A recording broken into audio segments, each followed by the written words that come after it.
Hi, good morning and welcome everybody. This is Kelly Catalinas along with Sarah Rubin and Cindy Bishop Worldwide. Welcome to our webinar today on utilizing Zoom to connect. Sarah Rubin is our Mid-Atlantic Regional Marketing Director here at Fairway Independent Mortgage, and she really specializes a lot in helping and assisting our sales team with branding, utilizing Zoom to connect with others, Facebook marketing, you name it, she assists with it. And she's going to bring you this informative webinar today to make you more effective in using Zoom to connect. So with that, I will turn it over to Sarah Rubin. Awesome. Thank you so much, Kelly.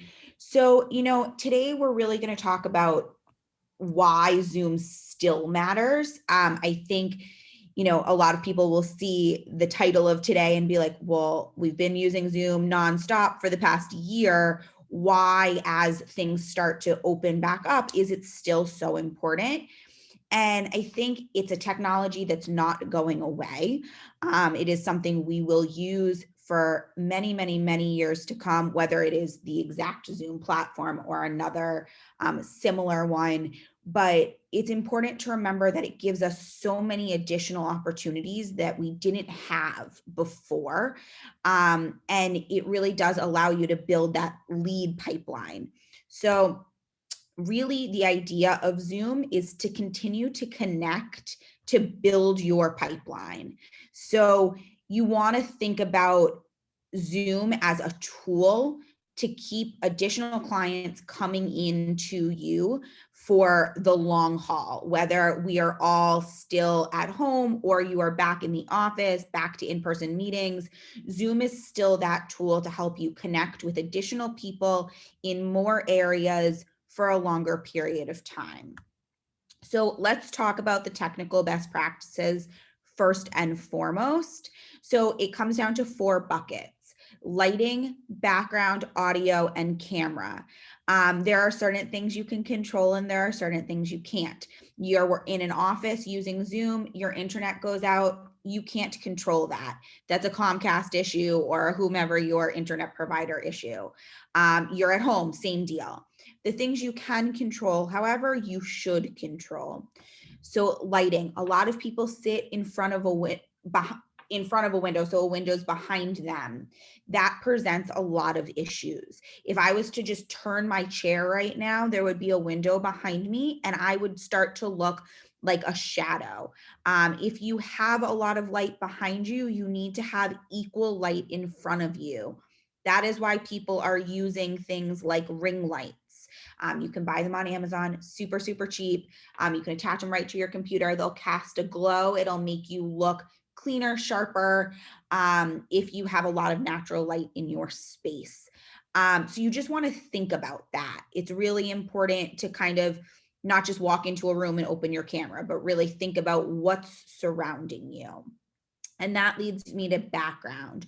So if you are using Zoom for work, so forget your friend happy hours or your family get-togethers.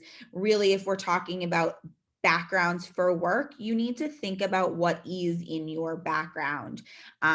If you are working out of a bedroom, perhaps, maybe it's your guest room, you know, make sure the bed is made. If you can see that, make sure the photos that are in the background, you're okay with other people seeing and perhaps recording, because whether or not you're attending something, your background is shown.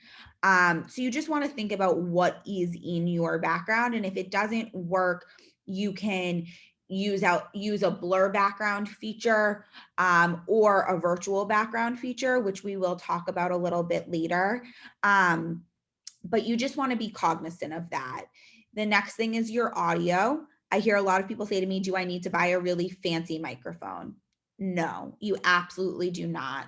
The microphone in your computer is more than sufficient for what you're using Zoom for. Your phone also works. You can dial into a Zoom call. So really you want to be not so stressed about the audio piece and also not so stressed about the camera piece. The camera on your computer, if you have a a built-in camera. So all laptops do, some desktops do. Those cameras are totally fine. Otherwise, you can buy a camera for about, I don't know, $50 to $100. They are totally more than sufficient. You do not need to spend an arm and a leg on your audio and camera. Our computers and our phones today are meant for this type of communication. I think the thing to remember is all of our kind of quote smart devices, phones, computers, televisions, they're all pushed with a face first mentality.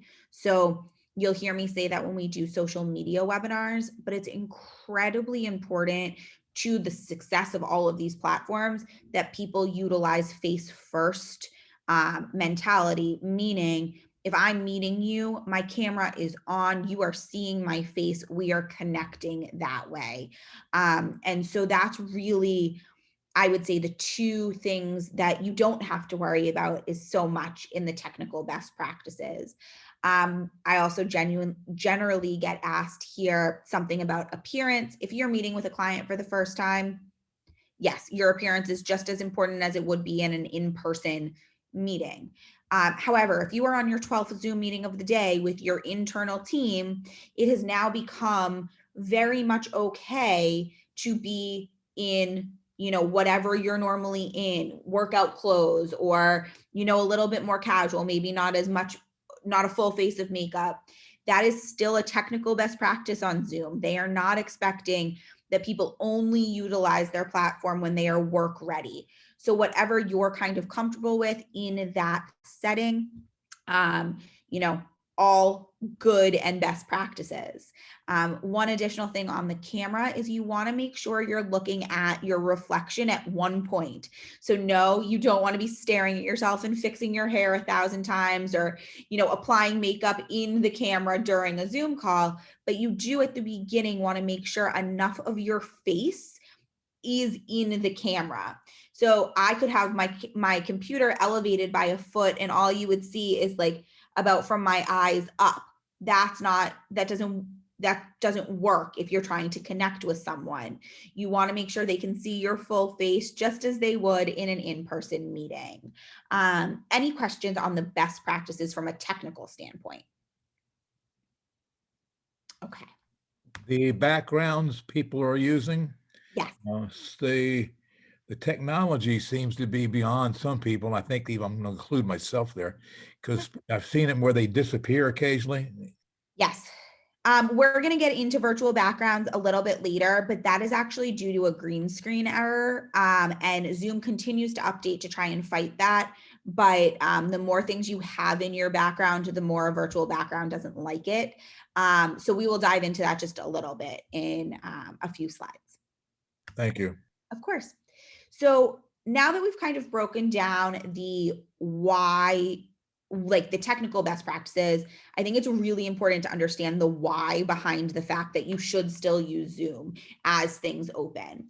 And it really breaks down to three things for me: efficiency, convenience, and accommodation. So the first is, if I had a meeting with Kelly and I had to get there, I have to build in 45 minutes to get there and 45 minutes to get home. And now, let's say it's an hour-long meeting, I've pretty much given up 3 hours of my day, and only one of those hours was to do something efficient for work. Sure, I could book phone calls for my ride in and out, but realistically, only one of those hours is real work. And I'm now spending 2 hours just in my car trying to get to and from. If I need to have that meeting in person, but the in-person can be via Zoom, I now am only spending 60 minutes in that meeting. The minute it ends, I can go back to doing whatever work I was doing or hop on to my next meeting.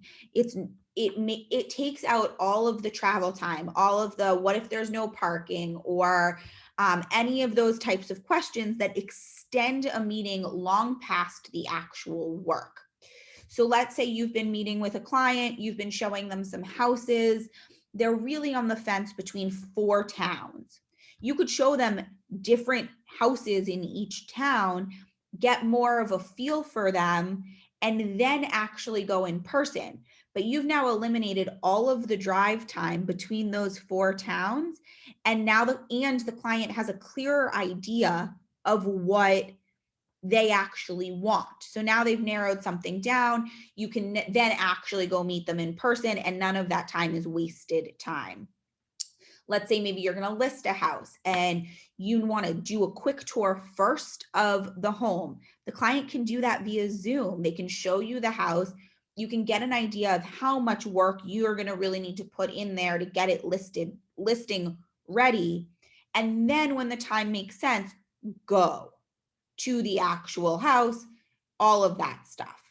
I am not by any means suggesting that Zoom will completely replace face-to-face meetings. There is definitely something to be said for being in person, for being able to walk a space. But at the beginning stages, it makes your life far more efficient. The second part is convenience. I know mortgages, real estate, they're all weekend businesses in a lot of ways. If you have to go to everything in person versus utilizing Zoom, you've now lost additional time with your family or doing the thing you want to do on the weekend. You can use Zoom to increase convenience. You need to have a consultation or a conversation.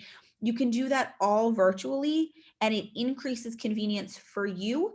But more importantly, perhaps it increases the convenience for your clients. So you guys need to have a conversation. You'd really like it to be in person. They're at work really late or they work strange hours. You can use Zoom. It's far more convenient for them. So not all of this is just about benefit for you. There is a pretty big benefit for your client as well. And that really leads us to that accommodation piece. You can kind of meet people where they are. Perhaps people are relocating. They can't come to Virginia to see you or meet with you. You can do all of that virtually and accommodate them. It just increases your lead base at the very kind of start. It opens that pool up quite exponentially because you are now not limited by anything. You are not limited by a drive. You are not limited by a schedule. You are really available in a much more real way from the start. So now we'll talk about some of the benefits, the like intrinsic benefits of a platform of this kind. So some of this will apply to Skype or other mediums, but a lot of it is really just about video in this sense. So the first is you can connect from anywhere. We just went through that a little bit. Doesn't matter where you are, doesn't matter if you're in a different town, a different state, or a different country, you can connect from absolutely anywhere. That is a great personal benefit as it is a business benefit. You can record. So perhaps you do something that is a great presentation for first-time home buyers. You can record that. Your whole spiel that you would be giving, you can absolutely just hit record on a presentation and then use it over and over and over again. So it saves you, again, some time and makes things more efficient. It is both desktop and mobile optimized. So there is a Zoom app. You can Zoom from the go. So if you are doing tours of a house, you don't have to carry a laptop all around the house. You can use your phone. You have different options for different needs. So, and we're going to talk about this a little bit more on the next slide, I believe, but you can do a webinar, you can do a meeting like we're in right now. You can hop in by yourself and record a presentation. You have different options for anything you need to do. Zoom is always updating. So the question was asked about the virtual backgrounds and, fading into them and not. They are consistently updating to make it a stronger platform. Zoom does not see itself as simply a pandemic technology. It sees itself as a very long-term technology. So they are consistently trying to be better and get better to make its platform more beneficial for everyone. 6 is that face first idea. Again, if I can see you, I can see your eyes, I can connect with you, I can see your emotion. It is a far more beneficial and impactful interaction than if we are talking on the phone. If we are talking on the phone, I can 100% be multitasking, sending emails, sending text messages, anything, washing my dishes, doing my laundry, any of that. If I am on Zoom and my camera is on, it is immediately evident if someone is distracted. So if you are trying to have a serious conversation with a potential client or a current client, you are able to capture that emotion and hopefully mitigate some of that stress simply by using a face first technology. And then 7 is it is simple to use. In a worst case scenario, you hit join meeting or share meeting, or start meeting. You are now in the platform. You don't have to worry about it so much. It is not a Facebook or an Instagram or a LinkedIn where you have to think about strategy and all of that. Instead, you can really just hop in and use it. The learning curve is much, much smaller. So now here are some ways you can enhance Zoom for your own use. So the first is the virtual background piece. So Zoom does have multiple virtual background options. So when you go to the bottom left-hand corner of your Zoom screen, you will see a camera. Next to it is an upward arrow. If you click that, you will see the option for virtual backgrounds and virtual reactions, I believe is their term. And if you do that, you can upload pictures. So if you wanted a custom virtual background, you could absolutely do that. Perhaps it's a house you're showing or something like that. Or you can use some of their stock imagery, which again is updating all the time. What was alluded to in the question is that sometimes they don't work so well. So depending on the wall that is behind you. So if you look behind me right now, there is a picture on the wall that would kind of mess with my Zoom background. And if it was up and I moved backwards, I would go into that Zoom background. It would not be fixed. If instead I moved, this whatever way would be a blank wall, the Zoom background is going to fix much more easily. And the reason for that is it views it as a green screen, because virtual backgrounds are what our weather people use. That's how they do their whole weather presentation, is essentially a Zoom background. But why it works is they have a green screen directly behind them and it affixes to the green screen. So first and foremost, you need to have the most updated version of Zoom. If you are not updated, things don't work as well, including internet connection. It's a very strange thing, but in terms of virtual backgrounds, they don't hold as well. At this point, I don't believe they're asking if you have a green screen. They're just kind of analyzing that background. The other thing I would tell you is if you are going to use a virtual background, test it first. So upload it, check it out, move your whole body around, see what's happening, because you will be able to see if you are fading into that background. If you are, move away from windows, move away from things in your background. Personally, I like the virtual backgrounds only really for the customizable experience. The canned ones are much more of a, hey, I don't want you to see what room I'm in. Maybe I didn't make my bed today, or my office is messy or something like that. They can be a little bit distracting. But if you use a very targeted virtual background, so perhaps you have MLS pictures of the house, or you have created something to announce something cool on a meeting with your team. That is a really effective way of engaging with your audience. You get them to talk to you about something. So if you're struggling to kind of garner response in a presentation, virtual backgrounds are a great tool to start that conversation. Number 2 is really the idea of a password, so, or a passcode.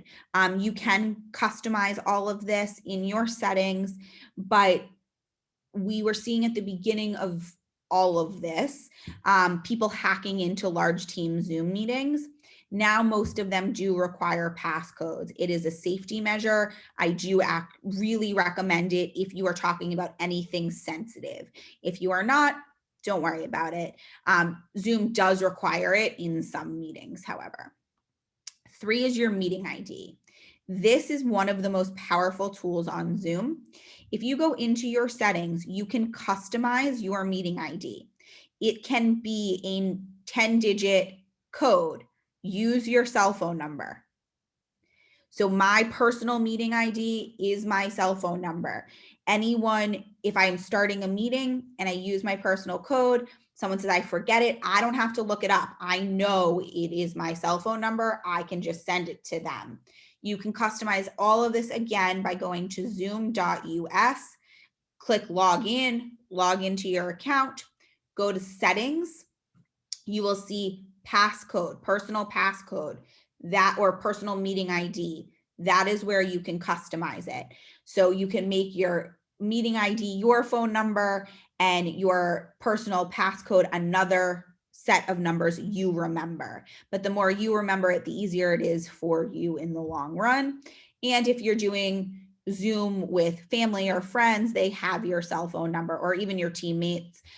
So they can't say, hey, I forgot it. You can just say it's my cell phone number. 4th, and this is the one I think everyone likes the most, Zoom does have an enhanced appearance ability. So again, you are logged in, you are in your settings, you go to video, it has turn on enhance appearance. You can move that from one extreme to not at all, but it just makes everyone look a little bit more filtered. So maybe you are having a day you didn't sleep much, you need to enhance your appearance a little bit. Just makes you look like you threw on an Instagram filter, but not so extreme that anyone would ever know if you didn't tell them.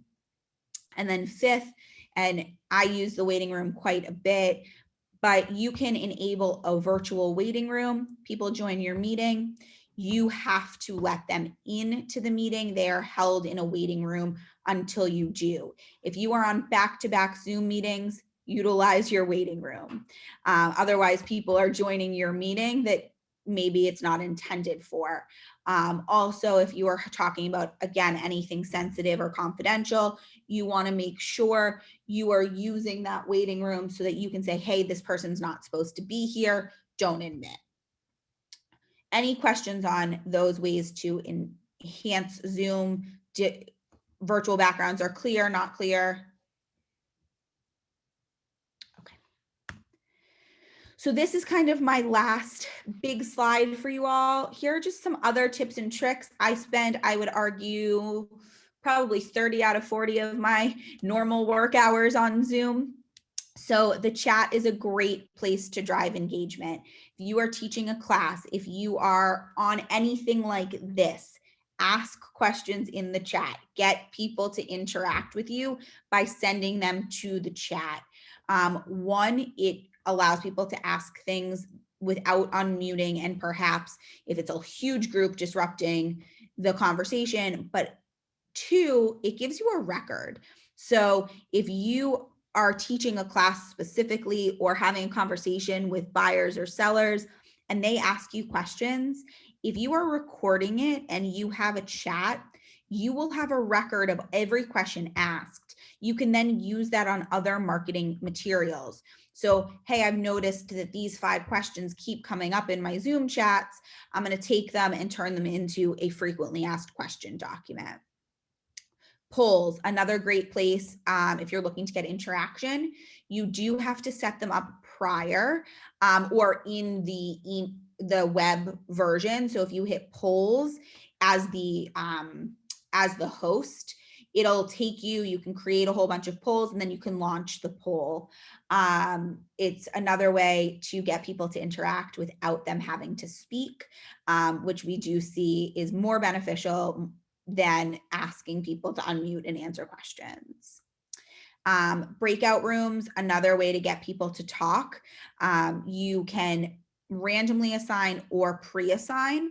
If you pre-assign, you need to make sure people are logging into Zoom with the same email you pre-assigned them with.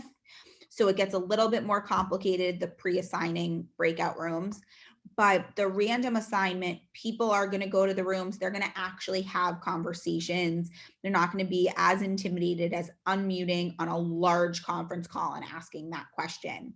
I would say utilize breakout rooms for any meeting of over 20 people where you need answers to things. So it's super simple. As the host, they'll just disperse into the rooms. You can close them and bring everyone back.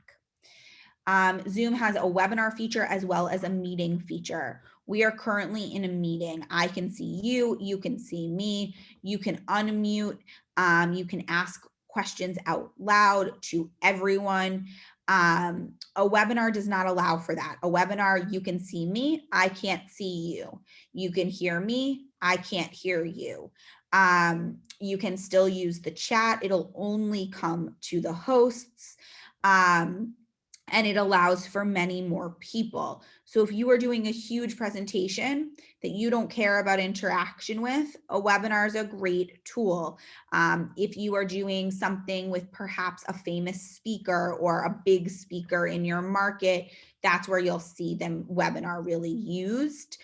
Company-wide, you'll see the webinar used if your CEO is talking. That is much more the use of the webinar. You all will use meetings 9.9 times out of 10. But it is important to know which you're joining, because if you're joining a webinar, it doesn't really matter what your background looks like, doesn't really matter what your lighting looks like or your camera or your sound, because you're not going to use any of them. And then this is perhaps, I would argue, one of the most important tools, alternative hosts. So if, let's say, all of a sudden I got really sick today, I had the flu, I couldn't join, and I should say Cindy, if I was an alternative host or Kelly was an alternative host, we could still log in and drive the entire webinar, could still mute all, unmute all, ask questions, all of that stuff, record. If Kelly and I were not named alternative hosts, then what happens is, without the actual host, we could all still join the meeting, assuming that feature was turned on, but 9 times out of 10 it is. We could all still join the meeting, but we couldn't admit you from the waiting room. We couldn't mute everyone's lines. We can't record. So it leaves people a little bit in a lurch.